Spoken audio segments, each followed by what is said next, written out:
Feel at home, उनको चिंता करने की जरूरत ना पड़े. In the entire bus fleet we have one bus marshal present every time in every bus. This is the largest. आज हमारी फ्लीट, अभी डॉक्टर मधुकर कॉन्ग्रेचुलेट कर रहे थे कि दिल्ली में बसें जो हैं वो 7,000 का आंकड़ा पार कर चुकी है. तो हमारी हर एक बस में, ताकि हमारी जो बहन बेटियां हैं उनको किसी प्रकार की चिंता करने की आवश्यकता ना हो, एवरी बस हैज़ अ बस मार्शल. और काफ़ी सारे इंसिडेंट्स हमारे सामने आए हैं जहां bus marshals have proved their deployment and they have prevented many untoward incidents. Delhi again is the only state and the city जहाँ की हमारी पूरी बस फ्लीट जो है उसमें हर एक बस में we have minimum 3 CCTVs installed और हर एक बस में पैनिक बटन इंस्टॉल्ड है. अगर किसी भी स्पेशली या फीमेल पैसेंजर को अगर कहीं भी अगर कुछ भी अनकंफर्टेबल या कुछ महसूस होता है, the moment that panic button is pressed, तो सीसीटीवी के द्वारा live streaming goes to our integrated command centre and the officer sitting there वो बिल्कुल देख सकते हैं कि बस में क्या हो रहा है. We have very strict protocols and through the GPS, जो बस में जीपीएस है वहाँ से पुलिस भी और हमारे ट्रांसपोर्ट डिपार्टमेंट की जो एनफोर्समेंट टीम है वो भी देख सकते हैं कि बस की लोकेशन क्या है and the rescue team and the help team can reach the spot immediately. I think फिर दोबारा एक जो बहुत डायनेमिक स्टेप लिया दिल्ली सरकार ने सीएम साहब के डायनेमिक लीडरशिप में, और मेरे ख्याल से इस तरह की चीजें कहीं इतने बड़े पैमाने पे एक्सपेरिमेंट नहीं हुई, लेकिन जब हमारी बहन बेटियों की अगर सुरक्षा की बात आती है तो दिल्ली सरकार ने कभी भी कोई नया कदम उठाने के बारे में एक दोबारा नहीं सोचा. फॉर द फर्स्ट टाइम पूरी दुनिया में महिलाओं का सफर जो है वो फ्री किया. और शुरुआत में काफी इसका क्रिटिसिज्म हुआ कि फ्री क्यों किया, लेकिन आपको मालूम है या नहीं मालूम, लेकिन मैं बताना चाहूंगा कि आज भी हमारी हजारों लाखों संख्या में बहन बेटियां एक वो बस टिकट का 10 रुपए का बचाने के लिए, क्योंकि जब वो कैलकुलेट करती हैं कि अगर वो 2 या 3 या 4 किलोमीटर अगर मैं पैदल चली तो आज मैं 20 रुपए बचाऊंगी तो महीने का 600 रुपए मैं बचा लूंगी.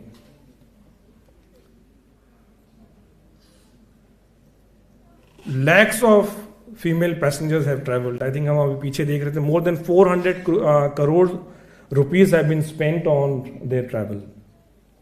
और आपको यह भी जानकर खुशी होगी कि the number of female passengers travelling in the buses in the last 2 years it has gone up by 10%.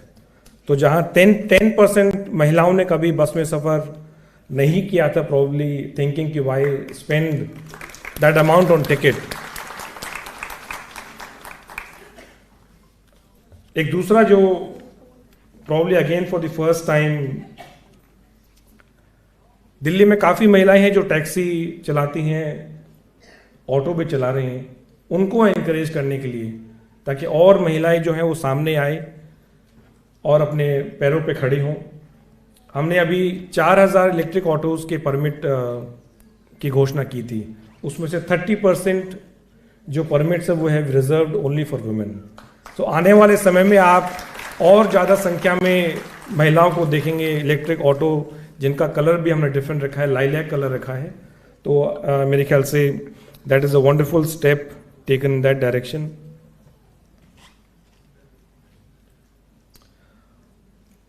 हमारे डीटीसी और क्लस्टर की जो बसें हैं इसमें महिलाएं आज भी बहुत कम है जो चला रही हैं. I think we have one female driver जिनका नाम सुनीता है. तो मेरी उनसे मुलाकात हुई और एक ऑर्गेनाइजेशन है आज़ाद फाउंडेशन, उनसे मीटिंग हुई. तो हमने पूछा कि ऐसा क्या कारण है कि महिलाएं जो हैं वो बस क्यों नहीं चला रही हैं, क्योंकि अभी जो दिल्ली में जो बसें हैं आज के दिन, I think they are you can compare them with any bus which you may see in any of the developed nations, maybe Europe, America, Singapore जाएंगे और आज की हमारी दिल्ली की जो बसें हैं सारी लो फ्लोर हैं, फुल्ली ऑटोमेटिक हैं, एयर कंडीशन हैं, प्योर क्लीन फ्यूल पे हैं, आइदर दे ऑन CNG और जो आगे इलेक्ट्रिक बसेस हैं। तो पहले जो बसें थी उनको चलाना थोड़ा सा मुश्किल हो सकता था, लेकिन आज की जो ऑटोमेटिक बसें हैं they are extremely easy to drive. तो उन्होंने कहा कि जो हाइट की रिस्ट्रिक्शन है 159 सेंटीमीटर की हाइट है, तो ऐसे क्या उसमें क्या किया जाए कि जिसको आप थोड़ा कम कर दें, इसको आप अगर 153 तक ले आएँ, 151 सेंटीमीटर तक ले आएँ। तो हमने उनकी रिक्वेस्ट मान के we have reduced the minimum height of the female drivers from 159 centimetre to 153 centimetre. 3 साल का एक्सपीरियंस ट्रांसपोर्ट डिपार्टमेंट मांगा करता था, उसको हमने ख़त्म कर दिया है। They will only undergo 1 month training with DTC। फिर दोबारा उनको इनकरेज करने के लिए जो अराउंड 15,000 की जो फीस थी, we have waived that off, वो हमने पूरा माफ़ कर दिया और दिल्ली सरकार उसको बेयर करेगी।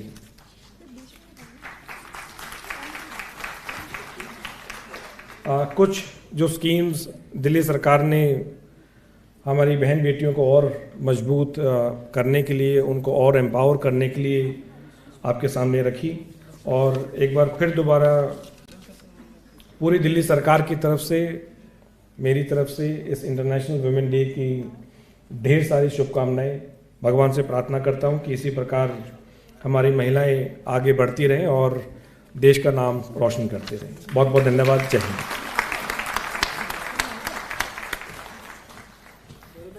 आपके आशीर्वचन के लिए अतिशय धन्यवाद। अब मैं मंच पर बुलाना चाहूँगी कैप्टन सुनेहा को कि वो आकर अपने वक्तव्य को और अपनी सक्सेस स्टोरी को हम सबके साथ साझा करें। Ladies and gentleman, please welcome captain Suneha.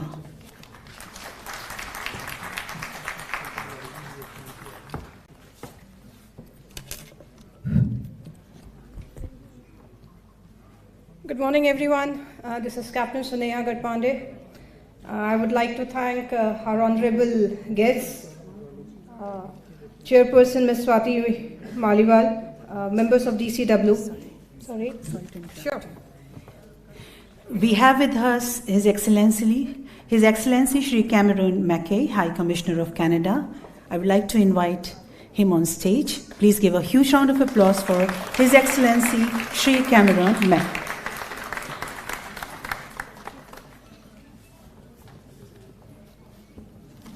Thank you so much. Up here.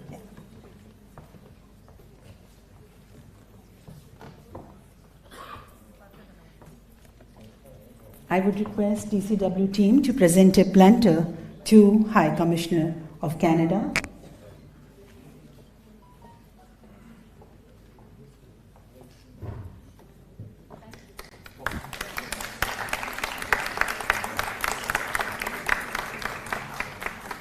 Thank you. Good morning, everyone, again.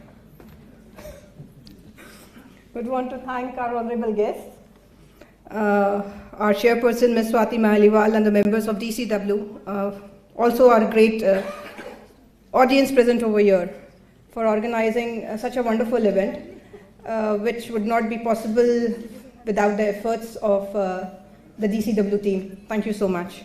I'm really honored and equally elated for this wonderful recognition at this special event, and wish to extend my sincere gratitude to our Navratna company, Shipping Corporation of India, and the Ministry for the continued support, not forgetting the vision and fortnight commitment of our CMD, Shipping Corporation of India, Mrs. H.K. Joshi. And I want to emphasize the first CMD of Shipping Corporation of India, woman, Mrs. H.K. Joshi. Ma'am, towards the historical achievement of Swarn Krishna. Swarn Krishna have been the first and only merchant oil tanker of the world which was managed and commanded by all women officers.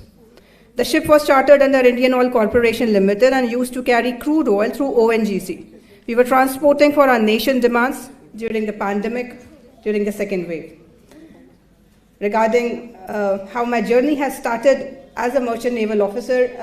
Just a small brief. I belong to the first batch of girls from India, of Shipping Corporation of India in 2003. I was doing my mechanical engineering in Bhopal NIT when I got the chance for the interview with Shipping Corporation, where they told me that you will be the first batch. And never I knew what merchant shipping is all about, and I'm sure there are 90% of the people who would not know what merchant tankers are all about. We are aware about Indian Navy, our defense. Merchant shipping tankers are still not known. I want to emphasize this, that it was only and only the commercial shipping which never stopped in the pandemic when the whole world was under lockdown. The ships were carrying all the demands for the entire world and the people who were under lockdown. It was being only carried by the merchant naval officers and the seafarers. I have been sailing for the last 19 years. In my previous awards as well, wherever I have been to, merchant shipping is unknown. It's a very, it's a field which is known to be, I would say, as male passion, all dominated by men, wherein I would want to put a small comment that it was never dominated, just opportunities were missing. And when the opportunities were given, we are standing tall, high. I was the first girls on a ship where they were all men. Reaching after 19 years to a ship which was having all women officers was one peaceful moment that I would want to cherish throughout my life. This was one thing which has brought that peace inside me, that we women do not need to prove anything to anybody ever. We should not even try to do that, because we are already empowered. We just have to grab the opportunities. If you cannot grab the opportunities, make those opportunities for yourself, but do not fail at all. On that note, I would just want to mention few lines which I do follow from the bottom of my heart. You do not have to go with the flow. You need to create your own waves. You have to surprise yourself once in a while, do the unexpected, and at times be that unexpected. If the plan doesn't work, do not change the plan. I'm sorry, if the plan doesn't work, do change your plan, but not your goal. On that note, I would want to thank everybody again and giving me this opportunity. Thank you. Thank you.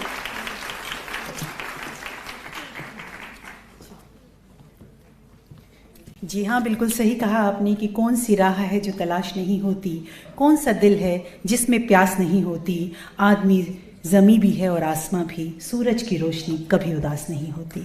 अब मैं अनुरोध करूंगी, अब मैं मंच पर बुलाना चाहूंगी डॉक्टर नंदिता शाह को। मैं चाहती हूँ वो भी अपने विचार हम सबके साथ साझा करें, हम उनको सुनने के लिए आतुर हैं। Ladies and gentleman, please welcome doctor Nandita Shah.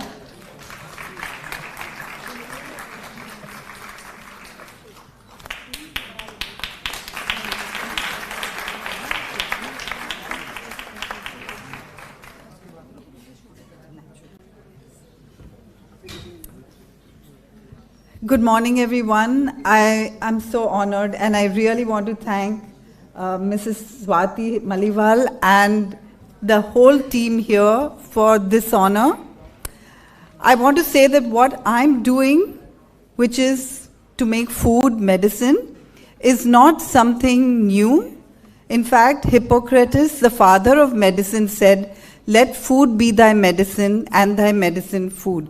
But we've forgotten this. And when I became a doctor, I thought that we could help people with medicines.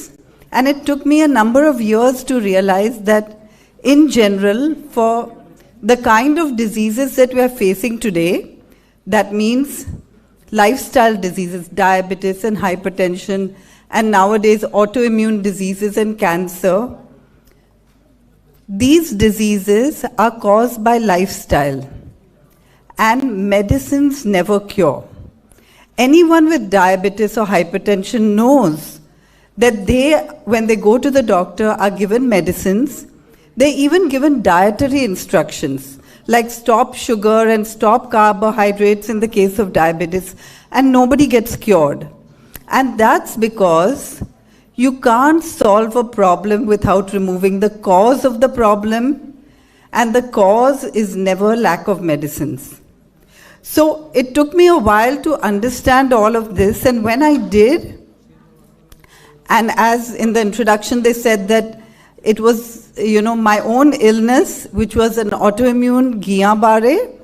So when I did, I started treating myself, learned a lot from that, and then started treating everyone else in this way. And while I was studying this and seeing it work on my patients, I also saw a number of different doctors all over the world who are doing this kind of treatment, but we just don't know enough about it. So I started an organization, Sharan. Sharan is an acronym for Sanctuary for Health and Reconnection to Animals and Nature.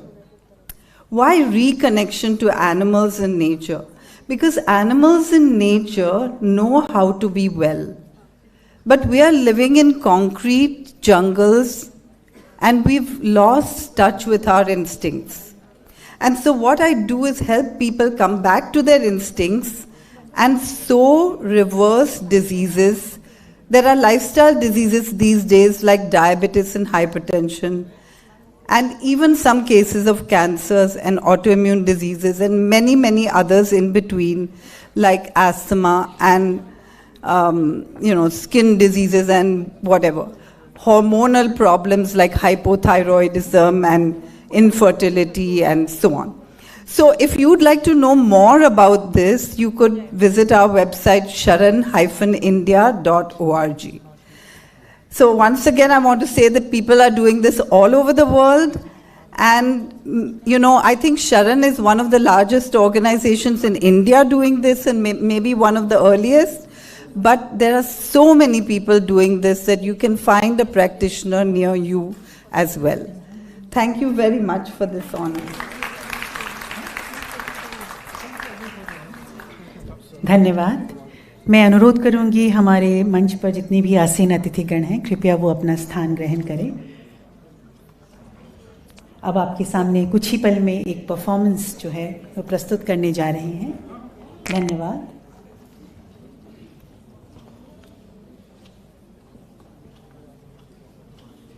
I request our guest on dais to please take your seat.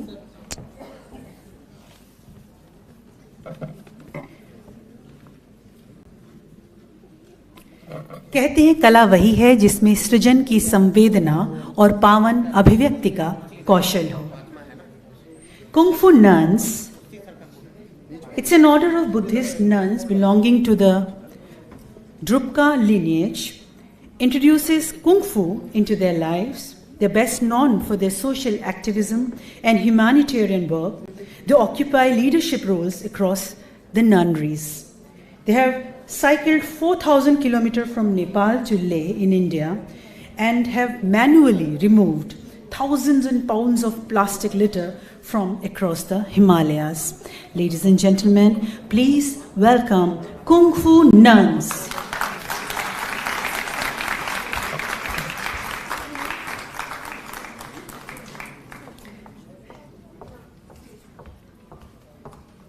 जैसे doctor Nupur ने कहा है, आपको बताना चाहूँगी कि तालियां जो है ना वो हेल्थ के लिए भी बहुत अच्छी है। तो एक कुछ तालियां अपनी हेल्थ के लिए जोरदार।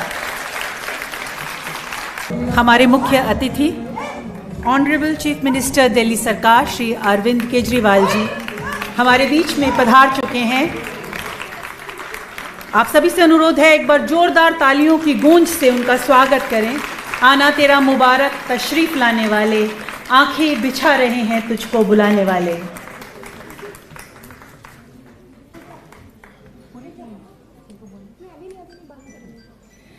अगर आप इन्हें चाहेंगे चाहने वालों की तरह, ये सब संवरते जाएंगे बिखरे हुए बालों की तरह। जोरदार तालियां हमारी कुंग फू नन्स के लिए, उनके उत्साह के लिए, उनकी हौसला अफजाई के लिए। और कहते हैं जहां जहाँ धरे उनके चरण वहाँ की रज चंदन बन जाती है, जहाँ धरे उनके चरण वहाँ की रज चंदन बन जाती है। मरुस्थल में भी कल कल करती कालिंदी बन जाती है, और पावन पगडों पड़ने से भूपुष्प सी बन जाती है, और निर्जन में भी पहचानी सी पगडंडी बन जाती है। आपका आदर, अभिनंदन और सत्कार। मैं स्वाति मालीवाल जी से रिक्वेस्ट करूँगी, अनुरोध करूँगी कि हमारे आज के मुख्य अतिथि ऑनरेबल चीफ मिनिस्टर दिल्ली सरकार श्री अरविंद केजरीवाल जी को मंच पर लेकर आए। और आप सब लोगों से गुजारिश है कि जब तक वो मंच पर ना आए, तालियों की गूंज और गड़गड़ाहट जो है इस प्रेक्षागृह में गूंजती रहनी चाहिए। जोरदार तालियों से एक बार हाथ ऊपर करके ताली बजा दी जाए सभी लोग। धन्यवाद।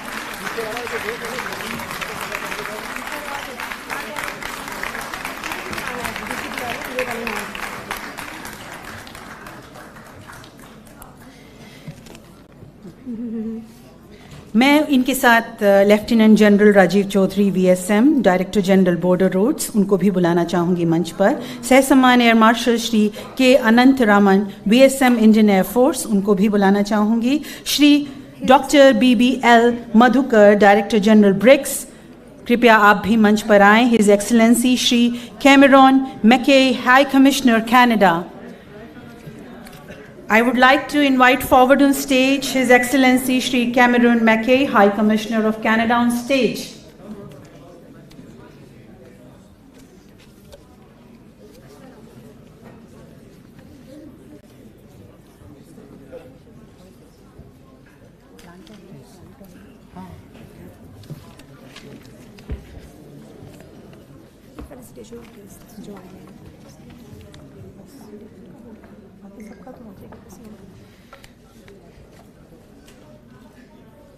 मैं DCW चेयरपर्सन स्वाति मालीवाल जी से अनुरोध करूंगी कि हमारे आज के मुख्य अतिथि का प्लांटर के साथ सम्मान करें।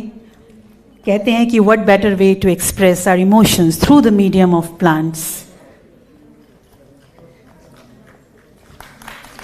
कहते हैं सेवा करने वाले के हाथ जो है वो स्तुति करने वालों की अपेक्षा अधिक पवित्र होते हैं। तो आज इस उदारता की दैवृत्ति आप सबके समक्ष है। अब हम पुनः अवार्ड की जो प्रक्रिया है उसका शुभारंभ करेंगे।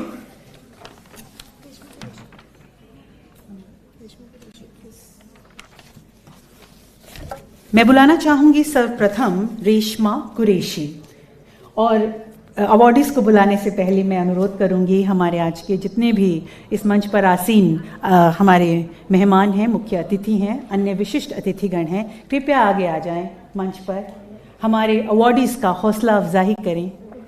जोरदार तालियों से एक बार स्वागत कर लीजिए।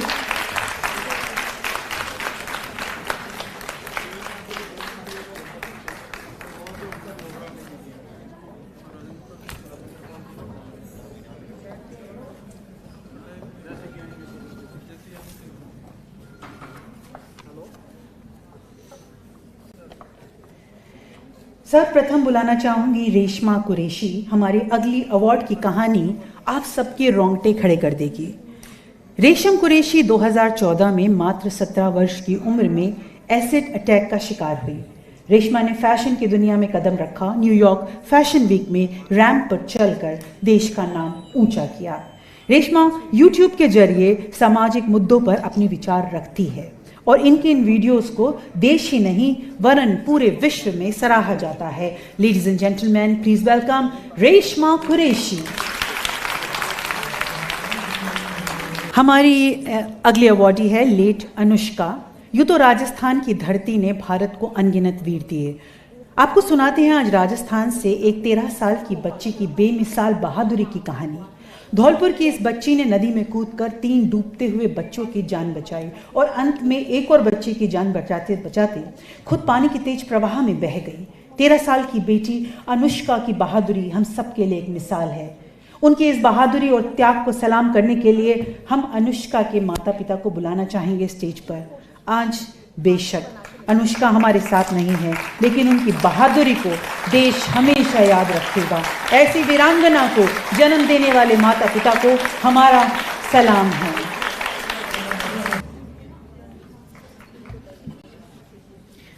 अगली अवार्डी हैं हरजिंदर सिंह। 78 वर्षीय हरजिंदर जी पिछले 43 सालों से दिल्ली की सड़कों पे ऑटो चला रहे हैं और शाम को उस ऑटो को इमरजेंसी एम्बुलेंस बना देते हैं। पूरे कोविड के दौरान सैकड़ों मरीजों की इन्होंने मदद की। हरजिंदर सिंह की पत्नी को शुगर के कारण पैरालिसिस हो गया था, जिसके बाद हरजिंदर सिंह ने बीड़ा उठाया। उनकी कोशिश रहती है कि घायलों और ज़रूरतमंद लोगों को कैसे सहायता पहुंचे। आइए हरजिंदर जी, आज हम आपको सम्मानित करते हैं। A girl should be two things, who and what she wants. And the women these days take these words very seriously as they break the societal norms and hop on the journey they want to explore. This year, going by the theme Break the Bias, let us celebrate the women who chose to turn down the biasness in families or the workplace to carve out a place of success for them. Our next awardee is Prajakta Kohli. ये किसी भी परिचय की मोहताज नहीं है। एक साधारण परिवार से आने वाली प्राजक्ता कोहली का नाम आज देश के सबसे बड़े यूट्यूबर्स की सूची में शुमार है। प्राजक्ता मोस्टली सेन नामक एक यूट्यूब चैनल चलाती हैं और अपने दर्शकों का मनोरंजन करती है। एंटरटेनमेंट के साथ ही वो सामाजिक मुद्दों पर भी अपनी आवाज़ उठाती है। उनके मेंटल हेल्थ, गर्ल्स एजुकेशन और एनवायरनमेंट से संबंधित कैंपेन काफ़ी लोकप्रिय हुए हैं। उन्होंने कार्य को बिल गेट्स और मिशेल ओबामा ने भी सराहा है। आइए स्वागत करते हैं हमारी अवॉर्डी प्राजक्ता कोहली का। हमारी अगली अवॉर्डी बॉलीवुड और फैशन जगत का वो नाम है जिन्होंने अंतर्राष्ट्रीय मंचों पर देश का नाम ऊंचा किया है। जी हाँ, मैं बात कर रही हूँ अदिति गोवत्रिकर। 2000 में मिसेस इंडिया और 2001 में मिसेस वर्ल्ड रही अदिति गोवित्रिकर ने बॉलीवुड में भी खूब नाम कमाया। अदिति ने पहेली और भेजा फ्राई मूवी में अपनी अदाकारी से सबका दिल जीता। अदिति पेशे से एक डॉक्टर है। सिर्फ यही नहीं, अदिति पशु हित के लिए बनाई गई संस्था पेटा को हिंदुस्तान में शुरू करने वाली महिला है। आइए जोरदार तालियों से स्वागत करते हैं अदिति का। हमारी अगली अवॉर्डी है गौरी सावंत। मुंबई की रहने वाली गौरी सावंत। गौरी पिछले कई साल से बेसहारा किन्नरों के हितों के लिए काम कर रही हैं। गौरी कुछ समय पहले टीवी पर आने वाले शो कौन बनेगा करोड़पति में भी शामिल हुई। गौरी की जिंदगी चुनौतियों से भरी रही। उन्हें अपनाने से इनकार कर चुके उनके पिता ने जिंदा होते हुए उनका अंतिम संस्कार कर दिया। गौरी घर से भागे हुए ट्रांसजेंडर्स के लिए मलाड में आश्रय स्थल चलाती हैं। उन्होंने 2009 में ट्रांसजेंडर्स को मान्यता दिलाने के लिए अदालत में पहला हलफनामा दाखिल किया। इस याचिका की सुनवाई के बाद ही सुप्रीम कोर्ट ने ट्रांसजेंडर को कानूनी पहचान दी। गौरी पूरी दुनिया के लिए एक मिसाल है और हमें उन पर गर्व है। हमारी अगली अवॉर्डी है रेखा देवी। बिहार रेजिमेंट की शान स्वर्गीय दीपक सिंह चीनी घुसपैठियों से गलवान घाटी में हुई मुठभेड़ में शहीद हुए। उनकी पत्नी रेखा देवी ने शहीद पति दीपक सिंह जी की राह पर चलने का फैसला किया और फौज में भर्ती होने के लिए परीक्षा की तैयारी शुरू की। आज रेखा देवी ने सेना में शामिल होने का महत्वपूर्ण परीक्षा पास की है और वो भी देश सेवा के लिए जल्द फौज में शामिल होने जा रही हैं। देश के शहीद स्वर्गीय दीपक सिंह और उनकी पत्नी वीरांगना रेखा देवी जी को भी हम सलाम करते हैं।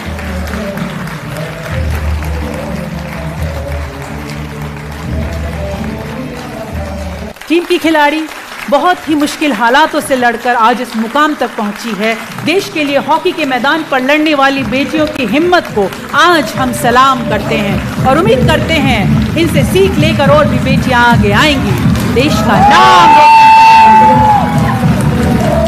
हमारे अगले अवॉर्डी मानव ठाकुर दिल्ली सरकार के सिविल डिफेंस मार्शल हैं। अपनी ड्यूटी कर रहे मानव ने एक बच्ची को बस में अकेले देखा तो उनसे बात करी। बच्ची ने बताया कि उसके माता पिता अच्छे से नहीं रहते, इसलिए वो घर छोड़कर मुंबई जा रही है। मानव ने जिम्मेदारी उठाते हुए बच्ची के परिवार से संपर्क किया और दिल्ली महिला आयोग की मदद से बच्ची को सुरक्षित वापस उसके परिवार के पास पहुंचाने में मदद की।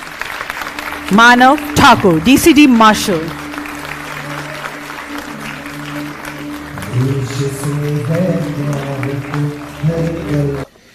अब मैं बुलाना चाहूंगी Shri Bhanumathi YR, Indian space research organisation की एक प्रसिद्ध और वैज्ञानिक हैं जो कि बेंगलोर में स्थित UR राव सैटेलाइट सेंटर की तकनीकी और क्वालिटी एरिया की डेप्यूटी डायरेक्टर हैं। अपने हुनर और क्षमता में आज इन्होंने विज्ञान जगत में नए कीर्तिमान स्थापित किए हैं। अपने इसरो के साथ बिताए 3 दशकों से अधिक समय के कार्यकाल में इन्होंने कई उपलब्धियां हासिल करी और अंतरिक्ष विमानों की तकनीकी को बेहतर बनाने का योगदान दिया।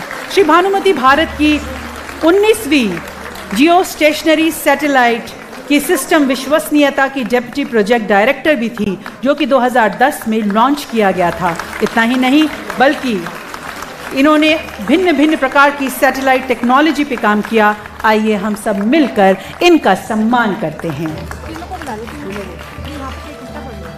मैं बुलाना चाहूंगी आपके साथ, अनुरोध करूंगी आप मंच पर ही रहें, श्री भानुमति वाईआर और इनकी जो सहयोगी हैं डॉक्टर PR राधा देवी और अथुला देवी जी को भी मैं मंच पर बुलाना चाहूंगी। डॉक्टर PR राधा देवी इसरो की विशेष महिला वैज्ञानिकों में से एक है, जो इस समय advance data processing institute department of space Hyderabad की पिछले वर्ष ही डायरेक्टर बनी हैं।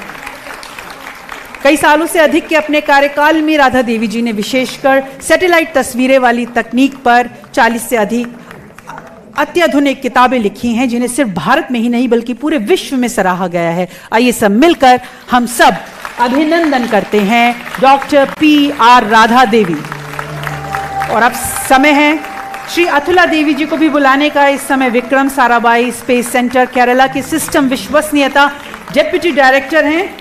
इसरो के कई महत्वपूर्ण मिशनों में अथुला देवी जी ने सराहनीय काम किया है, जिसमें मंगलयान और चंद्रयान मिशन भी शामिल है।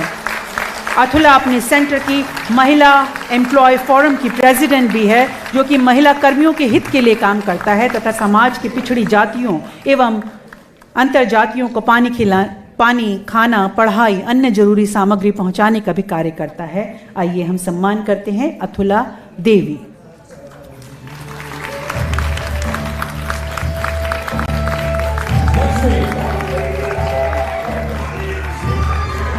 धन्यवाद।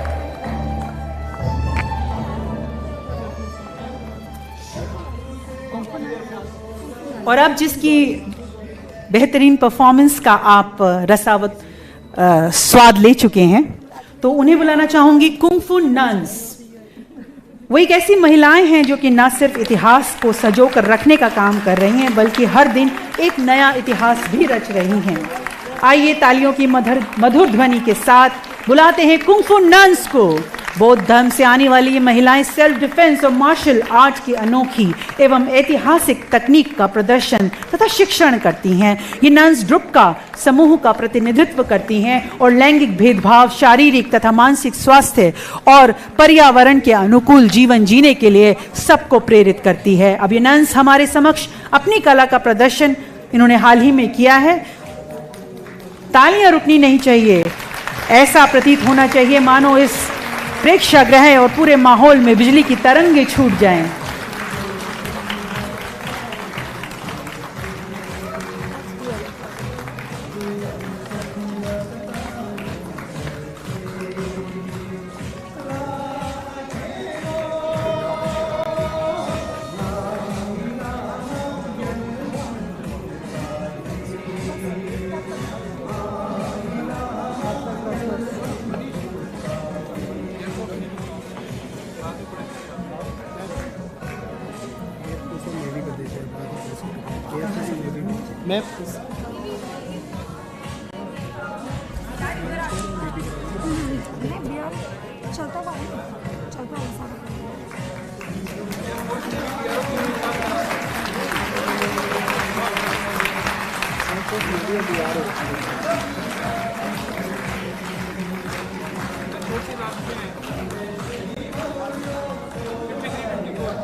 अब मैं बुलाना चाहूंगी मेजर आइना राणा।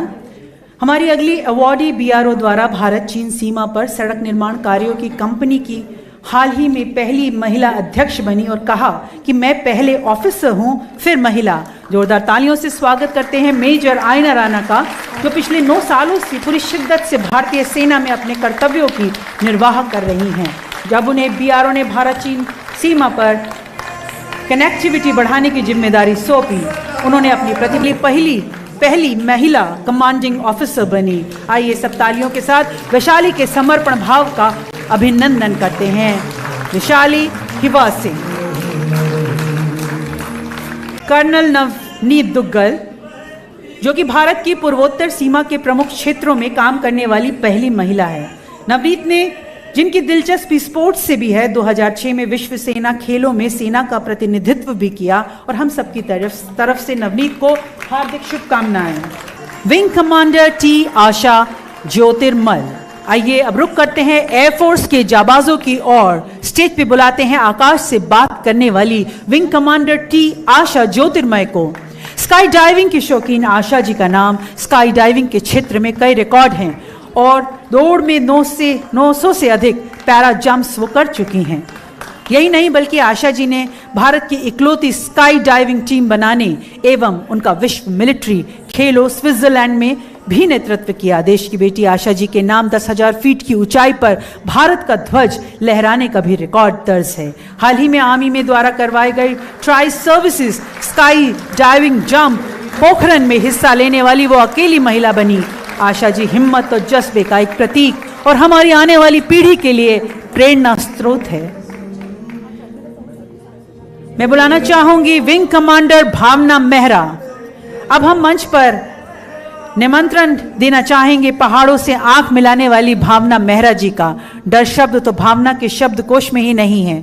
अपने कॉलेज के समय से ही वो पहाड़ों पे चढ़ने की शौकीन रही। भावना ने अपने पहाड़ों जैसे हौसलों से पहाड़ों को माप लिया और एवरेस्ट समेत कई पहाड़ों का समिट किया है।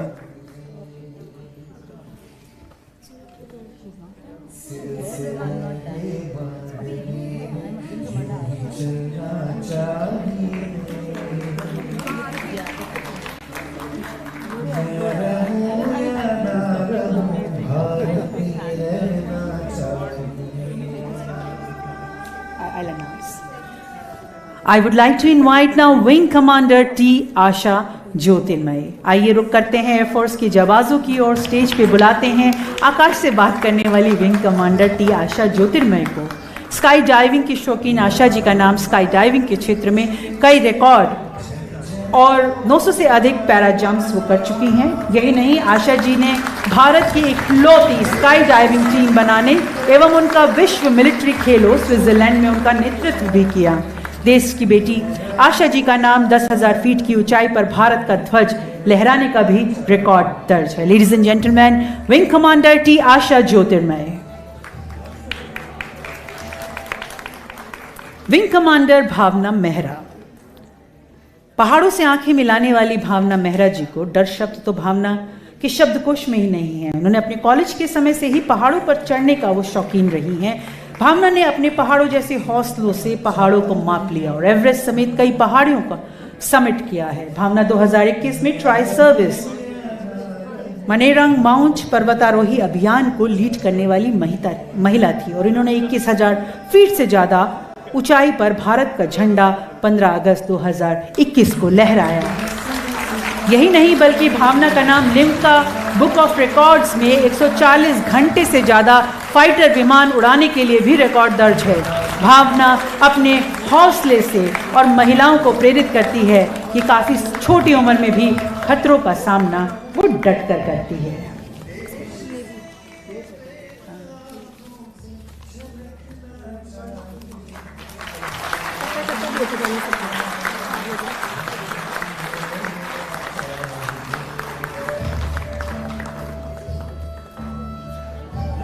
कहते हैं नहीं असंभव कुछ भी जग में करने का संकल्प चाहिए, चाहे राह कठिन हो जितनी करने का संकल्प चाहिए। अब बुलाते हैं नेवी से लेफ्टिनेंट कमांडर आंचल शर्मा। हमारी अगली नौसेना की बेटी लेफ्टिनेंट कमांडर आंचल शर्मा शुरुआत में ही एक हाई परफॉर्मर रही है। इन्होंने 26 जनवरी 2022 को 73वें गणतंत्र दिवस समारोह पर नौसेना की टीम की अगुवाई भी की है। हम उनके नेतृत्व में नौसेना की टीम सर्वश्रेष्ठ मार्चिंग दस्ते का पुरस्कार जीता है। जोरदार तालियों के साथ आंचल का अभिनंदन करते हैं, जिनके जुनून और दृढ़ विश्वास से 73वें गणतंत्र दिवस की परेड पर आप सबका दिल जीता है।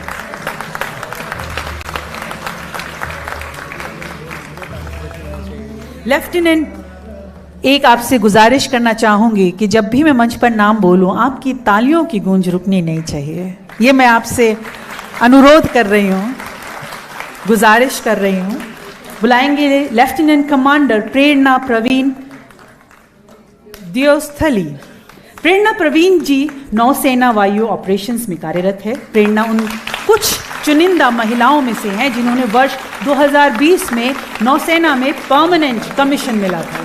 प्रेरणा एक अत्याधुनिक और बेहतरीन पायलट है, जो कि इंडियन नेवी की पहली महिला क्वालिफाइड नेविगेशन इंस्ट्रक्टर भी है। इन्होंने इंडियन नेवी के एविएशन क्षेत्र में महिलाओं की भागीदारी बढ़ा दी है। लेफ्टिनेंट कमांडर प्रेरणा प्रवीण। अब बुलाते हैं कमांडर ऋचा वर्मा को। भारतीय नौसेना की वीर बेटियों से और सबसे पहले हम बुलाना चाहेंगे कमांडर ऋचा वर्मा जी को, जो नौसेना के मुंबई डॉकयार्ड पर कार्यरत है। ऋचा के जज्बे को नौसेना ने सहराया है और मुंबई पोर्ट की कई महत्वपूर्ण जिम्मेदारियां उनके मजबूत कंधों पर डाली है।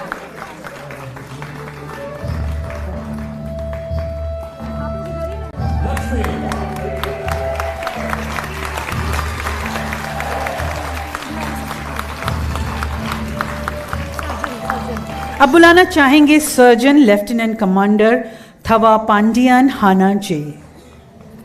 हमारे अगले अवार्डी नौसेना की सर्जन, आइए सब मिलकर उनका अभिनंदन करते हैं। हाना जे नौसेना में एक मेडिकल ऑफिसर जो इस समय INS शक्ति में तैनात है। कोरोना महामारी में हाना जैन ने देशभक्ति और प्रेम की मिसाल पेश करी जब उन्होंने नौसेना द्वारा स्वदेश लाए जा रहे भारतीयों का उपचार किया। INS शक्ति में जो आया वो हना की इंसानियत को भुला न सका। हना ने INS शक्ति में कोविड संक्रमित पाए जा रहे लोगों के लिए पुख्ता इंतजाम किए और इतनी मुश्किल परिस्थिति में भी अपना हौसला बुलंद रखा और सभी की सुरक्षा सुनिश्चित करी। तालियों की गूंज से मिलकर एक बार हना के जज्बे को भी सलाम करते हैं।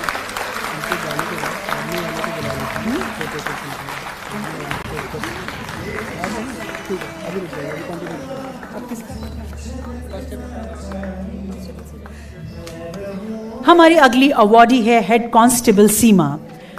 हेड कांस्टेबल सीमा जो दिल्ली पुलिस की एक ऐसी महिला कांस्टेबल बनी जिन्होंने ऑपरेशन मिलाप के तहत 71 गुमशुदा लोगों को उनके घर वालों से मिलाया। सीमा के इस असंभव कार्य ने जनता का पुलिस के प्रति विश्वास बढ़ाया है। समाज के प्रति उनकी सोच को हम सलाम करते हैं। हेड कांस्टेबल सीमा।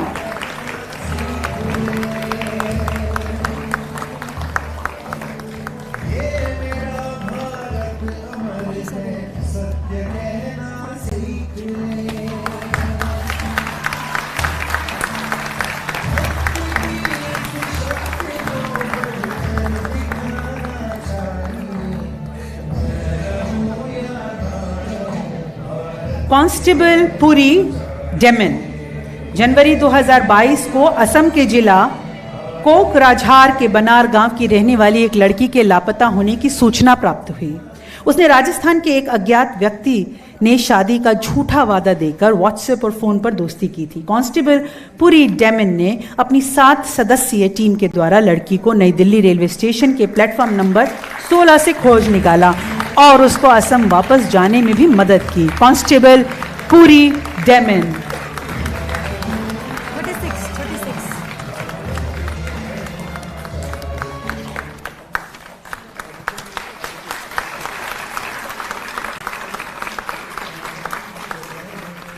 हमारी अगली अवार्डी है दिल्ली पुलिस की कांस्टेबल सुनीता, जिन्होंने 8 महीने में 71 खोए हुए बच्चों को ढूंढ निकाला। जिनमें से 11 बच्चे 8 साल से कम उम्र के हैं और 57 बच्चे 9 से 16 साल के बीच के हैं। सुनीता जी ने मुश्किल हालातों में इन बच्चों को उनके परिवार को थे वापस मिलवाने का नेक काम किया और अपनी ड्यूटी को बखूबी निभाया। आइए इन्हें आज हम सब सम्मानित करते हैं। कांस्टेबल सुनीता।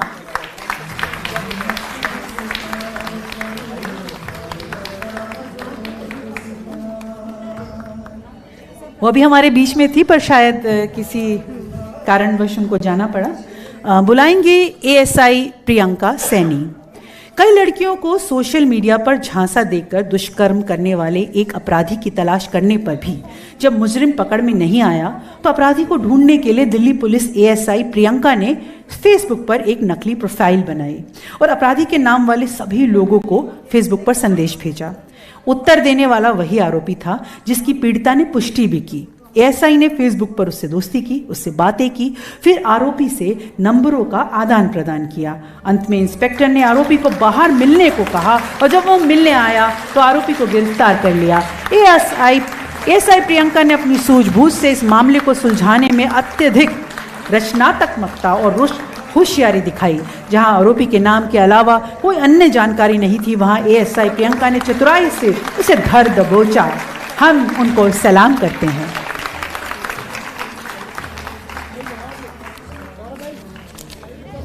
हमारी अगली अवॉर्डी है हेड कांस्टेबल ज्योति देवी। रोहिणी जिले में स्थित बुद्ध विहार थाने में तैनात रहते हुए इन्होंने 11 महीने के भीतर 130 लापता बच्चे को बरामद किया। हेड कांस्टेबल ज्योति जी ने विभिन्न राज्यों में रहकर इन लापता व्यक्तियों को ढूंढा। दिल्ली पुलिस की कर्मठ ज्योति देवी जी को आज हम सम्मानित कर रहे हैं। Head constable Jyoti Devi. अगली अवॉर्डी है रेखा देवी। बिहार रेजिमेंट की शान स्वर्गीय दीपक सिंह चीनी घुसपैठियों से सॉरी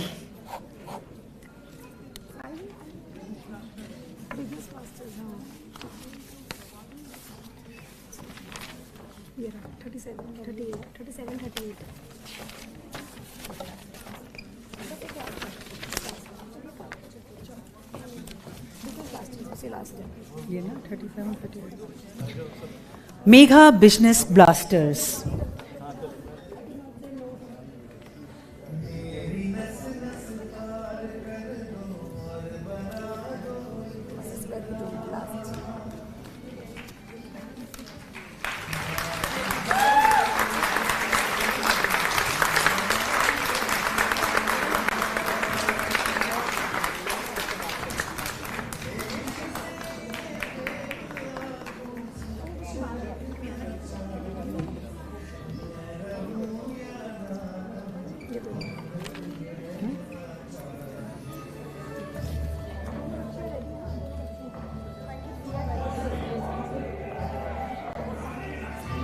हमारी अगली अवॉर्डी है मेघा बिजनेस ब्लास्टर। दिल्ली सरकार द्वारा सरकारी स्कूलों के बच्चों में एंटरप्रेन्योरशिप को बढ़ावा देने के लिए एक सराहनीय पहल की शुरुआत की गई है जिसका नाम है बिजनेस ब्लास्टर्स। सरकारी स्कूल के बच्चे अब जॉब सीकर नहीं जॉब क्रिएटर बन गए हैं। 17 साल की मेघा है जो दिल्ली के सरकारी स्कूल में पढ़ती है। उन्होंने बिजनेस ब्लास्टर की मदद से अपने 8 सदस्यों के साथ मिलकर रंग बहार एपरल के टाई एंड डाई स्टार्टअप की शुरुआत की जिसमें वो दुपट्टा और साड़ी बनाती हैं और अभी तक वो कई प्रोडक्ट डिलीवर कर चुकी हैं और इंस्टाग्राम के जरिए अपने प्रोडक्ट्स का प्रचार भी कर रही है। Megha business blasters. अब बुलाना चाहेंगे योगिता बिजनेस ब्लास्टर। हमारी अगली अवॉर्डी भी दिल्ली सरकार की एंटरप्रेन्योरशिप करिकुलम और बिजनेस ब्लास्टर स्कीम का लाभ ले चुकी है। दिल्ली सरकार के स्कूल में पढ़ रही योगिता ने हाथ से बुने हुए कपड़ों के बिजनेस की शुरुआत दिसंबर 2021 में 2 अन्य साथियों के साथ की। योगिता अपनी 40-50 महिलाओं की एक टीम के साथ मिलकर ये प्रॉफिटेबल व्यवसाय चला रही है। कमाल है किस तरह सरकारी स्कूल में पढ़ रहे बच्चे भी आज कामयाब बिजनेसमैन बनने की दिशा में आगे बढ़ रहे हैं। Yogita business blaster.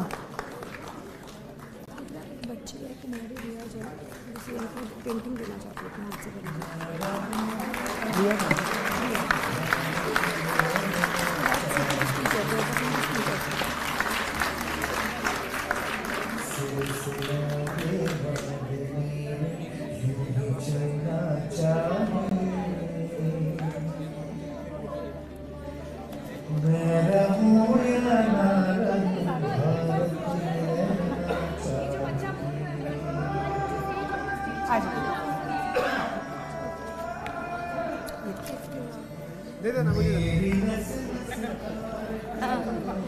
एवरीवन, हमारे स्टार्टअप का नाम रेनबो होम इंडस्ट्रीज़ है, जिसके अंदर हम लोग all types of handmade needed products create करते हैं, जिसमें हम लोग woollen, cotton thread and fancy thread का यूज़ करते हैं।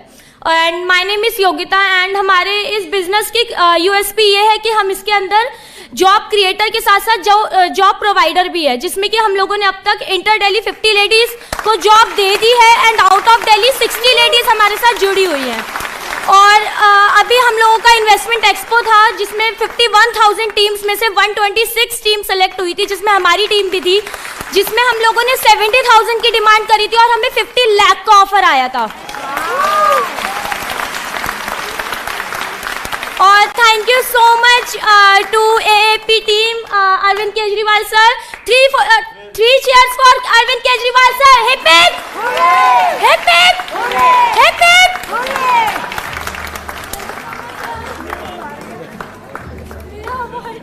हमारे यहाँ पर एक और बच्ची है रिया जैन, जो अपने हाथों से उसने एक पेंटिंग बनाई है और हमारे माननीय मुख्यमंत्री भारत सरकार अरविंद केजरीवाल जी को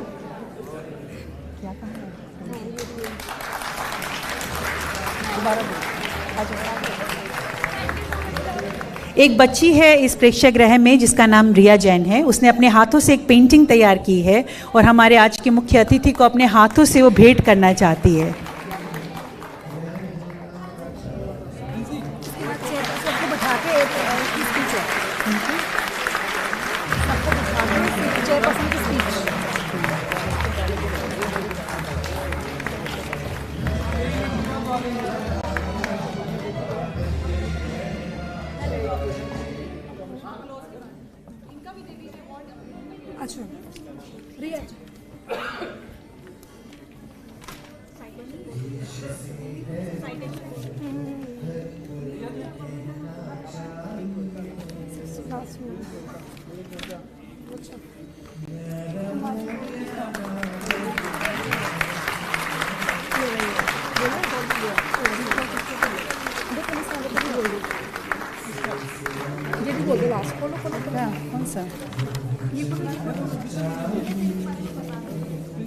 कौन सा? हाँ करवा बस हो गया।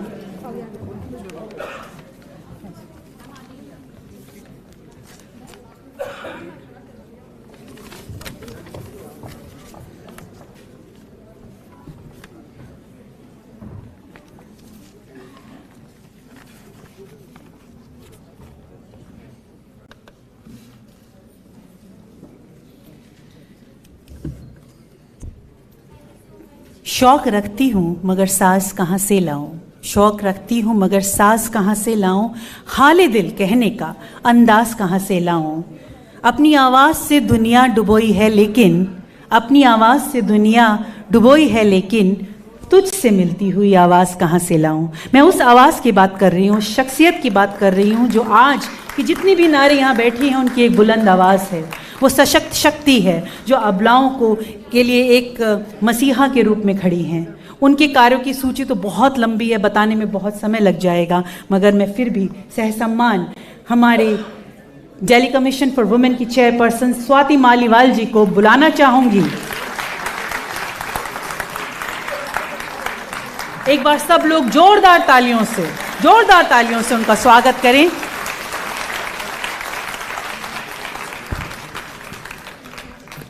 A very happy International Women's Day to all of you.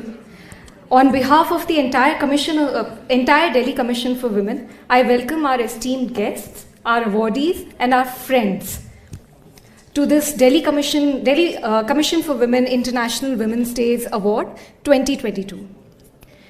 पिछले 6 साल में दिल्ली सरकार के दिल्ली महिला आयोग ने अद्भुत काम किए हैं। हमने 6 साल में 1,23,000 केसेस में कार्यवाही की है। हमारी 181 विमेंस हेल्पलाइन टीम ने 15 लाख कॉल से ज़्यादा अटेंड करे हैं। ये तब जब हमारे पहले जो कमीशन था उसने 8 साल में सिर्फ 1 केस की सुनवाई की थी। हमने दिल्ली सरकार की मदद से एक ऐसा सिस्टम बनाया है जिसमें 181 हेल्पलाइन के पास अपनी 23 गाड़ियां और 100 से अधिक काउंसलर हैं जो ना सिर्फ कॉल सुनती हैं पर ज़रूरत पड़ने पे मौके पे पहुंच के मदद भी करती हैं। इस सिस्टम के चलते हमने कई हजार महिलाओं और बच्चों को तस्करों से भी मुक्त करवाया है। इसके साथ हमने कमीशन में रेप क्राइसिस सेल भी बनवाया है, जिसके चलते हमारी लॉयर्स हर उस कोर्ट में हैं जहां रेप केस चल रहे हैं। पिछले 6 साल में हमने 1 लाख से ज़्यादा कोर्ट हियरिंग्स में महिलाओं और बच्चों की मदद की है और 30,000 से ज़्यादा सेक्सुअल असॉल्ट सर्वाइवर्स की काउंसलिंग करी है। ग्रास रूट्स पे हमारी 80 से ज़्यादा महिला पंचायतें चल रही हैं जो अवेयरनेस का काम करती हैं, साथ ही हमको ज़मीन से भी जोड़ती हैं।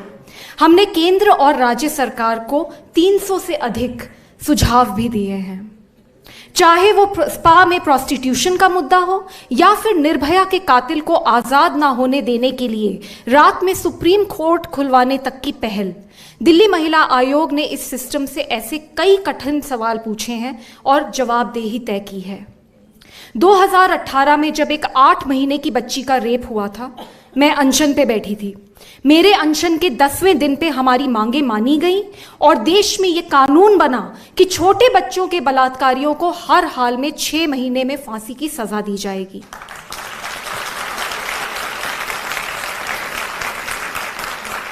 हमारा मकसद है एक ऐसा सख्त सिस्टम बनाना जिसमें लोगों को किसी महिला के खिलाफ कुछ भी करते हुए डर लगे, और हम शिद्दत से इसके लिए काम कर रहे हैं। पूरे साल हम बहुत सारे केसेस पे काम करते हैं और कई भयानक कहानियां हमारे सामने आती हैं, पर साथ में हम कुछ ऐसे साधारण लोगों के असाधारण काम को भी देखते हैं, उनके बारे में हम सुन पाते हैं जो कि बिल्कुल हमारे दिल को छू जाते हैं। आज हम ऐसे ही प्रेरणा देने वाले सच्चे हीरोज को आपके समक्ष लाए हैं। हम सब DCW हीरोज से कुछ ना कुछ सीखते हैं। स्वर्गीय अनुष्का के माता पिता से मिलके मुझको सच में रोना आ गया। उनकी 13 साल की बच्ची एक फरिश्ता थी जो 3 बच्चों को बचाते हुए इस दुनिया में नहीं रही। गलवान घाटी के शहीद दीपक सिंह की बीवी रेखा देवी ने अपने पति के सपने को आगे बढ़ाने का बीड़ा उठाया और आर्मी की परीक्षा पास की। शांतिबाई अम्मा जी 89 इयर्स की हैं और रोज 22 किलोमीटर साइकिल चला के काम पे जाती हैं।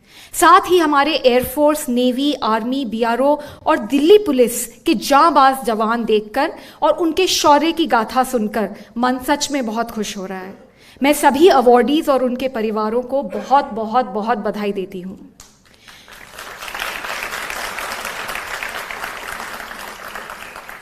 मैं अपने मुख्यमंत्री जी श्री अरविंद केजरीवाल जी का भी दिल से शुक्रिया करती हूँ।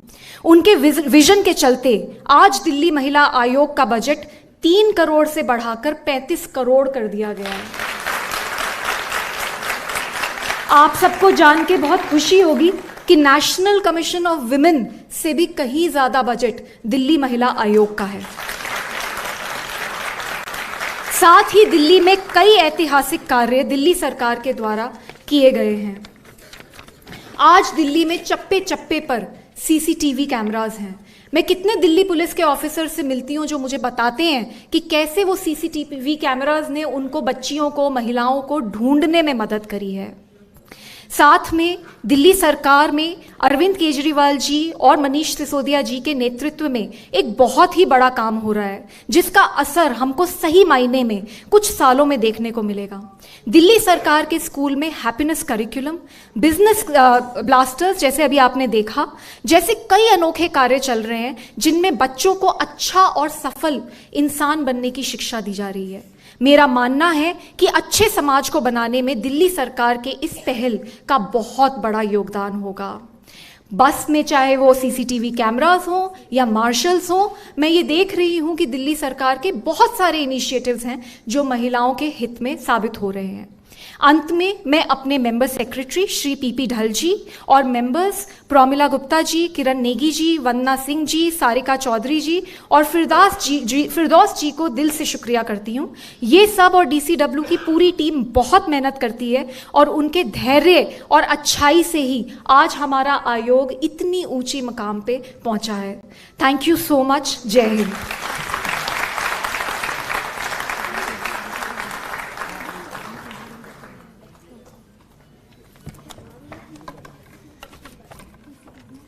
धन्यवाद।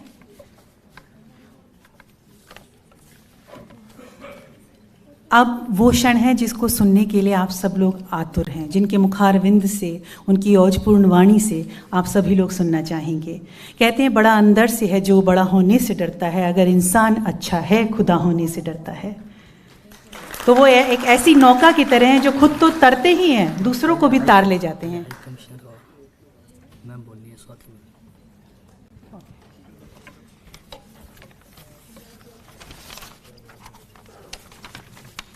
मगर उससे पहले, उनको सुनने से पहले मैं एक और शख्सियत को भी मंच पर बुलाना चाहूंगी।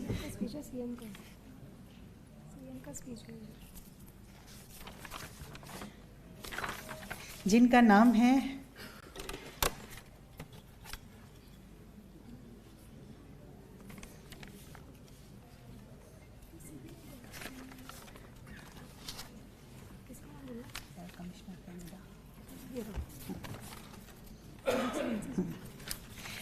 हाँ, उससे पहले मैं बुलाना चाहूँगी his excellency Shri Cameron Mackay. I would like to invite forward on stage to say a few words to our audience.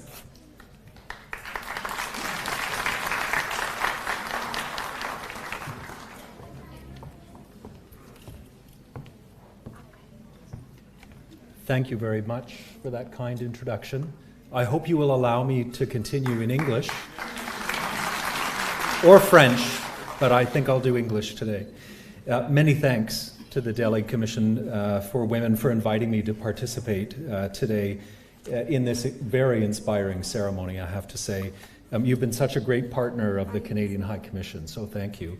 And my honourable regards to the Chief Minister and all the senior dignitaries here today to celebrate International Women's Day. My Prime Minister, Justin Trudeau, was first elected in 2015, and when he formed his first cabinet, he immediately decided that half of the ministers in his cabinet would be women. And the media asked him, "Why are you doing this, Prime Minister?" And he said then, "Because it's 2015. It's time." Now that was 7 years ago. And since then, the Canadian government has accomplished quite a bit with respect to greater equality for women. We still have half of our ministers in cabinet are women. Half of the deputy ministers supporting those ministers are women. Half of Canada's ambassadors and heads of mission abroad are women. We have established a feminist foreign policy. We have established a feminist international assistance policy. We have a feminist pillar to Canada's defence policy.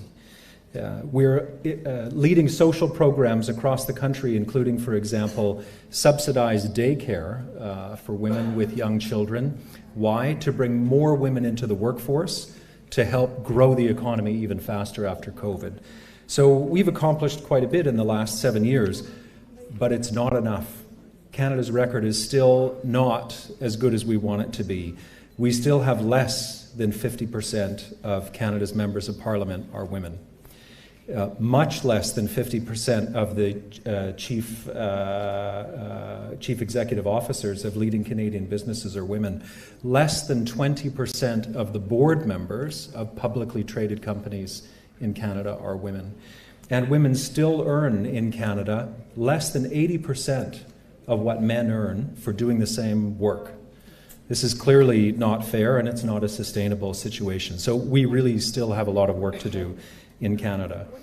And we have so much to learn from India. I was so inspired today to see women from all walks of life stepping up and taking leadership roles in absolutely every area of society. But I think, I hope, all the men and the boys here today will agree that women cannot do it alone. They need the support of us. They need the support of men and boys to do this. We, the men and boys of the world, we have a responsibility to step up. We have a responsibility to speak out for the full equality of women in every aspect of life, for our mothers, for our sisters, for our daughters. We all know that it's the right thing to do. We know that as men and boys. But it's also the smart thing to do, because of all the studies and all the evidence from the World Bank, from the IMF, from the United Nations, from every country you could name it, all these studies show that greater equality for women and girls makes our societies safer. It makes our economies grow stronger and faster and more sustainably, and it makes our homes and our families happier. And we all want that. So many thanks, and happy International Women's Day to all of you. Thank you very much.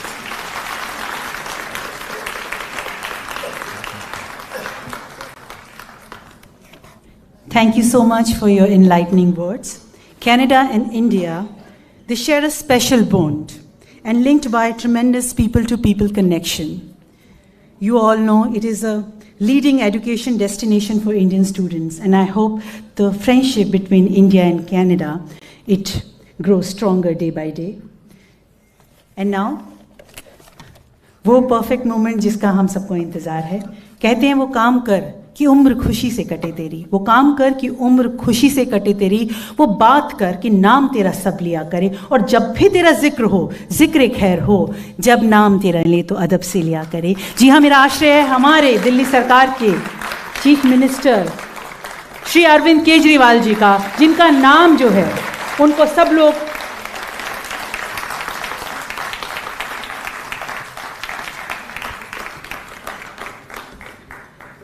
सबसे पहले आप सब लोगों को अंतर्राष्ट्रीय महिला दिवस की बहुत बहुत बहुत शुभकामनाएं, बहुत बहुत बधाई।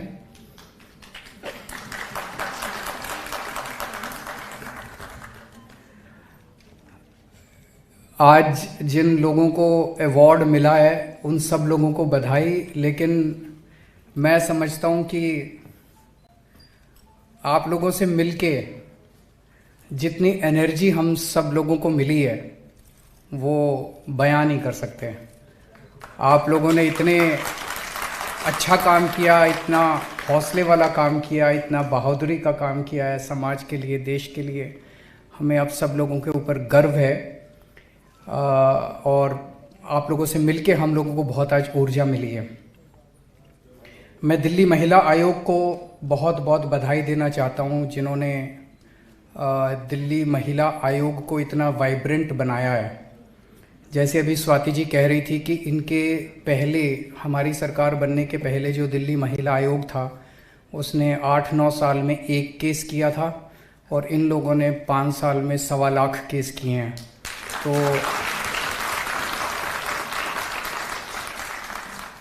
किसी भी सरकार में ये जो आयोग होते हैं, कमीशन होते हैं, ये एक्चुअली ये होता है कि भाई अगर किसी को पॉलिटिकल लेवल पे अगर वो करना है तो चेयरमैन बना दो। तो कोई ये सारे चेयरमैन और जितने कमीशन है वो इस तरह के बनाए जाते थे। हम लोगों ने अपना बेस्ट, हमारे पूरे सिस्टम में जो बेस्ट आदमी था स्वाति मालीवाल, उसको हम लोगों ने दिल्ली महिला आयोग का चेयरमैन बनाया, और आज दिल्ली महिला आयोग एक तरह से पूरे देश के लिए एक मिसाल बन गई है।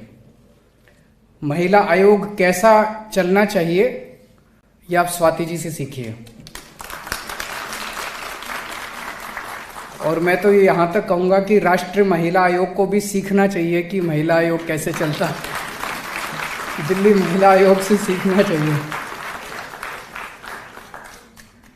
आज दिल्ली महिला आयोग ने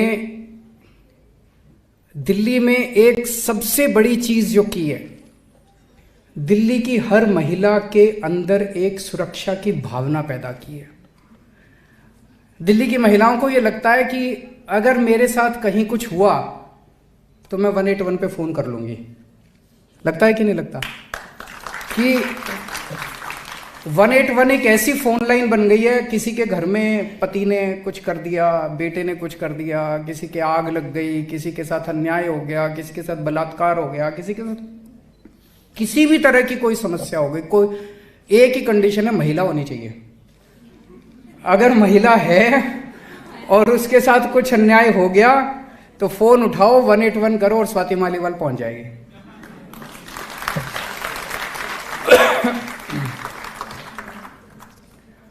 तो मैं समझता हूँ कि दिल्ली की लेडी सिंघम है ये। तो एक बार लेडी सिंघम के लिए जोरदार तालियां बजा दीजिए। आपने देखा होगा, वीडियो देखे होंगे किस तरह से ये जहाँ पे नकली दारू बेची जाती है, वहाँ पे बड़े बड़े 30 मार्खा वहाँ पे जाने में कतराते हैं कि यार कभी कुछ हो ना जाए, ये पहुँच जाती है वहाँ। जहाँ पे बड़े बड़े क्रिमिनल मिलते हैं, महिलाओं के साथ गलत काम कर रहे होते हैं, मैंने देखा था वहाँ पे अंदर पता नहीं कितने कमरे थे, अंदर घुस के और सबको महिलाओं को बाहर निकाल के लाई थी, महिलाओं को रेस्क्यू किया था पर्सनली। कौन करता है? तो एक तो जिगरा चाहिए और एक भावना चाहिए कि मुझे कुछ करना है, देश के लिए कुछ करना है, महिलाओं के लिए कुछ करना है। वो जब भावना होती है तभी ये हिम्मत निकलती है। हिम्मत यहाँ नहीं होती, हिम्मत यहाँ होती है। आज दिल्ली में हमने 2 काम किए हैं महिलाओं के लिए। एक उनको सुरक्षा देने के लिए जो भी बन सकता है हम कर रहे हैं, और एक उनको अवसर देने के लिए। महिलाएं ये नहीं कहती कि हमें कुछ स्पेशल करो, महिलाएं ये कहती है हमें बराबरी का अधिकार दो, और बराबरी का अधिकार दे के देखो हम आदमियों को पीछे छोड़ देंगे। सुरक्षा के लिए हम लोगों ने कई सारे कदम उठाए। सबसे बड़ा कदम तो भाई दिल्ली महिला आयोग को जितना हम सशक्त कर सकते थे अपनी तरफ से सशक्त कर रहे हैं, ताकि दिल्ली महिला आयोग महिलाओं की रक्षा करे। दूसरा, पूरे दिल्ली के अंदर सीसीटीवी कैमरे लगाए हैं। आज आपको ये जान के ताज्जुब होगा कि पूरी देश नहीं, पूरी दुनिया के अंदर सबसे ज्यादा सीसीटीवी कैमरे दिल्ली में हैं। और ये मैं नहीं कह रहा, कोई अभी अंतर्राष्ट्रीय मैगजीन में छपा था, वो पर स्क्वायर किलोमीटर कितने सीसीटीवी कैमरे, न्यूयॉर्क से भी ज्यादा, टोक्यो से भी ज्यादा, लंदन से भी ज्यादा, पेरिस से भी ज्यादा, सबसे ज्यादा सीसीटीवी कैमरे दिल्ली के अंदर हैं। और एक मात्र 3-4 साल के अंदर हुआ है। ढेरों सीसीटीवी कैमरे। इससे गलत काम करने वालों को डर लगता है कि अगर हम कोई गलत काम करेंगे तो पकड़े जाएंगे। हाँ, थैंक यू सो मच। फिर पूरी दिल्ली में जगह जगह स्ट्रीट लाइट्स लगवाई है। हमारा मकसद था कि जितने डार्क स्पॉट्स हैं वहाँ गलत काम करने का मौका मिलता है अपराधियों को, जगह जगह हमने सीसीटीवी कैमरे लगाए। बसों में मार्शल्स हमने नियुक्त किए। आज मार्शल को हम लोगों ने सम्मानित किया। और इस तरह की कहानियाँ बहुत सुनते हैं हम। मार्शल्स जो हैं बस में बैठे थे, बस में महिलाओं के साथ छेड़छाड़ होती है, महिलाओं के साथ गलत होता है, कई बच्चे भाग रहे होते हैं। इतने सारे मार्शल्स की कहानियां हैं कि किस तरह से उन्होंने महिलाओं की सुरक्षा की, किस तरह से उन्होंने बच्चों को बचाया, बच्चे घर से भाग रहे थे उनको उनके घर पहुंचाया। मार्शल्स हम लोगों ने लगाए हैं। तो एक तरफ हम महिलाओं को सुरक्षा दे रहे हैं और दूसरी तरफ महिलाओं को अवसर देने की कोशिश कर रहे हैं कि अगर महिलाओं को अवसर दिया जाए। सबसे बड़ा उदाहरण है, जब स्कूल में बच्चे पढ़ते हैं, हर साल आप अखबारों की जब 10वीं और 12वीं के नतीजे आते हैं या कोई भी बोर्ड के या एंट्रेंस एग्जाम के नतीजे आते हैं, सबसे ऊपर क्या लिखा होता है? एक ही हेडलाइन हर साल दर साल होती है, महिलाओं ने और लड़कियों ने मारी बाजी। हर साल लड़कियां बाजी मार के ले जाती हैं। पढ़ते हैं कि नहीं पढ़ते हैं? कभी ऐसे पढ़ा है लड़कों ने मारी बाजी? कभी नहीं होता। हर साल लड़कियां ही बाजी मारती हैं। तो अगर बराबर के अवसर मिले तो लड़कियां हर चीज में बाजी मार के ले जाएंगी। उस क्षेत्र में पहले दिल्ली के भी सरकारी स्कूलों का बहुत बुरा हाल था, जैसे देश के अन्य हिस्सों में। दिल्ली में भी बहुत सरकारी स्कूल बहुत खराब थे। तो गरीब आदमी के घर में खाने को नहीं होता, तो वो जब डिसाइड करना होता है एक लड़की है और एक लड़का है, तो वो सोचता है यार मैं पेट काट के किसी तरह से लड़के को पढ़ा दूं, और लड़की को कहते हैं तो घर में ही काम में लग जा अपनी माँ के साथ। तो एक तो वैसे ही गरीब और उस गरीब घर की बेटी। तो सबसे बड़ा सशक्तिकरण का माध्यम जो है वो शिक्षा है। अगर हमने लड़कियों को पढ़ा दें तो आधे से ज़्यादा सशक्तिकरण तो वहीं हो जाता है। आज दिल्ली के सरकारी स्कूलों में जो शिक्षा व्यवस्था इतनी शानदार हुई है, उसका सबसे बड़ा नतीजा ये है कि गरीब घरों की बच्चियों को अच्छी शिक्षा मिलने लगी है। और उसका अभी अभी आप लोगों ने 2 बच्चियों को सम्मान दिया। वो लड़की योगिता जो अभी यहाँ आके बोल रही थी, मैं समझा देता हूँ, वो बेचारी घबरा गई थोड़ा सा इतने सारे लोगों को देख के। हम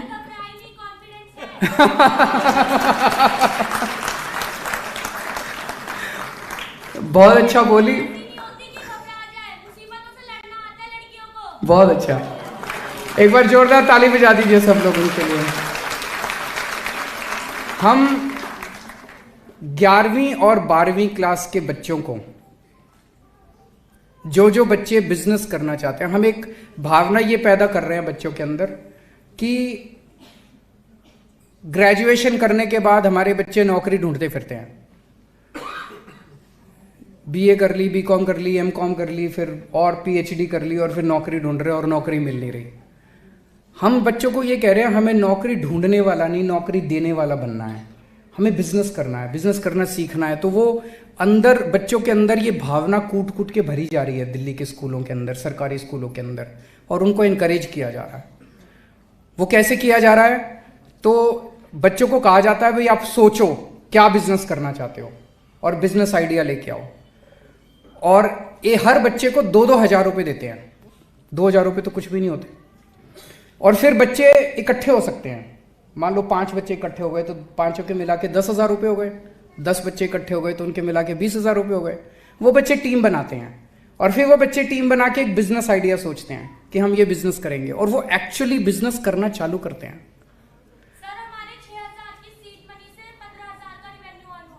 बताओ, 6,000 रुपये में 15,000 रुपये कमा लिए। इतना बड़ा रिटर्न ऑन इन्वेस्टमेंट होता है।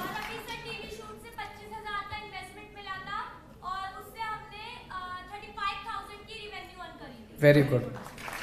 सो अब इन बच्चों ने वो 2-2 हज़ार रुपये से अपना बिजनेस आइडिया किया। बिजनेस आइडिया करके इन लोगों ने पैसे अर्न किए। जैसे ये बता रही है 6,000 रुपये से, मतलब 3 बच्चे थे ये, 2-2 हज़ार रुपये।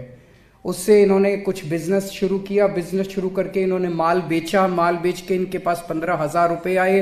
फिर उन्होंने अपना बिजनेस आइडिया, जो भी बेस्ट आइडियाज थे, उनको देश के बड़े बड़े लोगों के सामने प्रेजेंट किया गया। इन्होंने प्रेजेंट किया, इन्होंने उनसे और इन्वेस्टमेंट मांगा, और योगिता की टीम को 50 लाख रुपए का इन्वेस्टमेंट मिला है।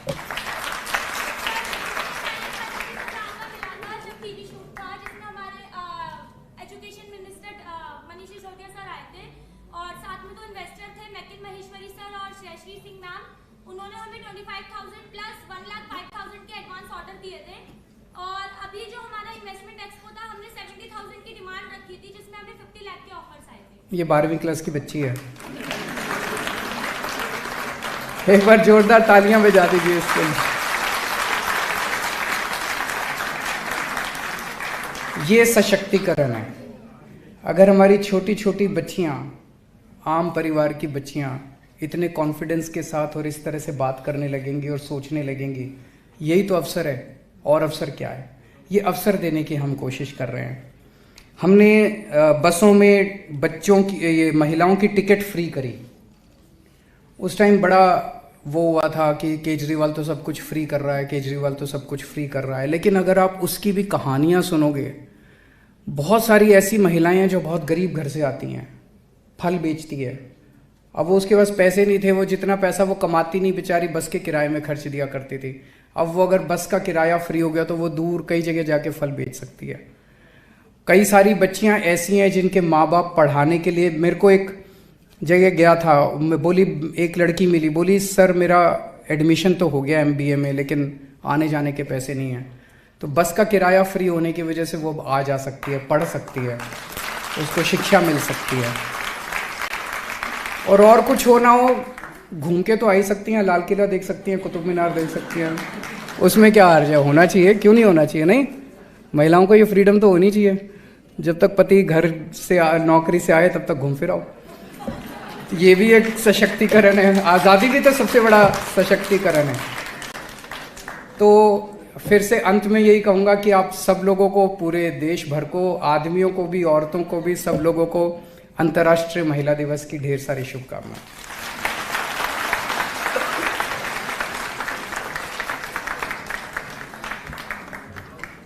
बिल्कुल सही कहा आपने, अगर एजुकेशन हो जाती है तो महिला का आधा सशक्तिकरण हो जाता है।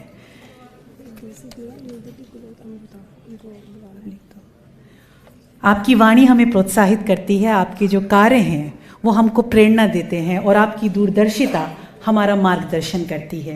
कहते हैं वृक्ष को कट कट के बढ़ते देखा है हमने, दीप को बुझ बुझ के जलते देखा है हमने, और जिसने कर्मों से लिखी हो तकदीर अपनी, ऐसी शख्सियत को समाज के हित में जीते देखा है हमने। एक बार जोरदार तालियां हमारे आज के मुख्य अतिथि के लिए, Shri Arvind Kejriwal ji, honourable chief minister Delhi सरकार। अब मैं मंच पर बुलाना चाहूंगी डीसीपी गुलोट अमृता, न्यू दिल्ली।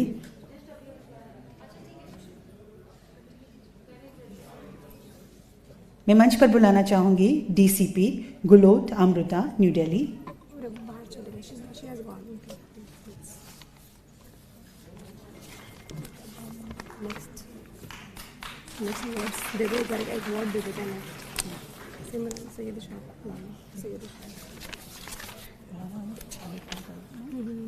मैं एक बार पुनः हमारे मुख्य अतिथि एवं विशिष्ट अतिथिगण से अनुरोध करूंगी, कृपया मंच के आगे आ जाएं और हम